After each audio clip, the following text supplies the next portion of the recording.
આપણા રાજ્યમાં અનેક આશ્રમ શાળાઓ આવેલી છે. ગરીબ, દલિત, પછાત અને આદિવાસી જે પરિવારો છે એમના બાળકો ત્યાં રહીને ભણે છે અને સાથે રહેવાસ પણ કરે છે.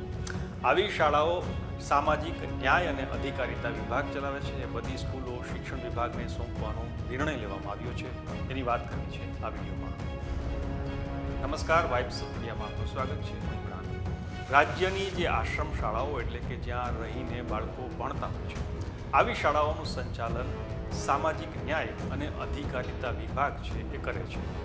હવે આવનારો જે સમય છે એમાં રાજ્યની જેટલી પણ આવી આશ્રમ શાળાઓ છે એટલે કે 661 જેટલી જે આશ્રમ શાળાઓ છે એનું સંચાલન શિક્ષણ વિભાગ કરશે. તેથી એમાં શિક્ષકોની ભરતી પણ સરકાર પોતે જ કરશે. ગ્રાન્ટેડ અને લઘુમતી બાદ હવે આશ્રમ શાળાઓમાંથી પણ ભરતીની જે ગોઠવણો થતી હોય છે એનો અંત લાવશે.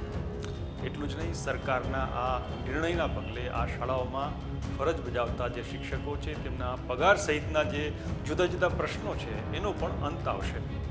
આશ્રમ શાળાઓની વાત કરીએ તો રાજ્યમાં કુલ 3 પ્રકારની આશ્રમ શાળાઓ ચાલે છે.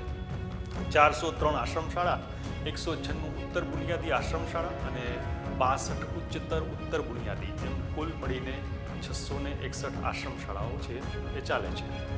આ શાળાઓમાં 1,05,000 વિદ્યાર્થીઓ ભણે છે અને 3,200થી વધુ શિક્ષકો છે એ ફરજ બજાવે છે.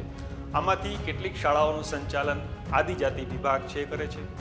એ સ્કૂલોમાં આદિવાસી વિદ્યાર્થીઓને પ્રવેશ આપવામાં આવે છે. એ સિવાય સામાજિક ન્યાય અને અધિકારીતા વિભાગની જે આશ્રમ શાળાઓ છે એમાં અનુસૂચિત જાતિ અને ઓબીસી વિદ્યાર્થીઓ છે તેમને એડમિશન આપવામાં આવે છે. અત્યાર સુધી આવી આશ્રમ શાળાઓનું બધું સંચાલન જે તે ટ્રસ્ટ મારફતે કરાવવામાં આવતું હતું, જેમાં ભરતીની તમામ સત્તા ટ્રસ્ટ પાસે હોય છે. જે તે જિલ્લાના અધિકારી પાસેથી એનઓસી મેળવીને મંડળ ભરતી કરી શકે છે. આ ભરતીમાં ગોઠવણો ચાલતી હોવાની પણ અનેક વખત ફરિયાદો ઉઠી છે.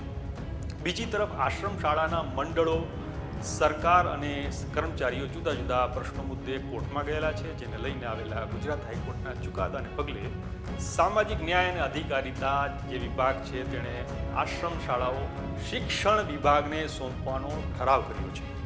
આ વિશે તમારું શું માનવું છે અમને કોમેન્ટ કરીને જણાવજો. આપણે મળતા રહીશું વાઇબ્સ ઓફ ઇન્ડિયા પર.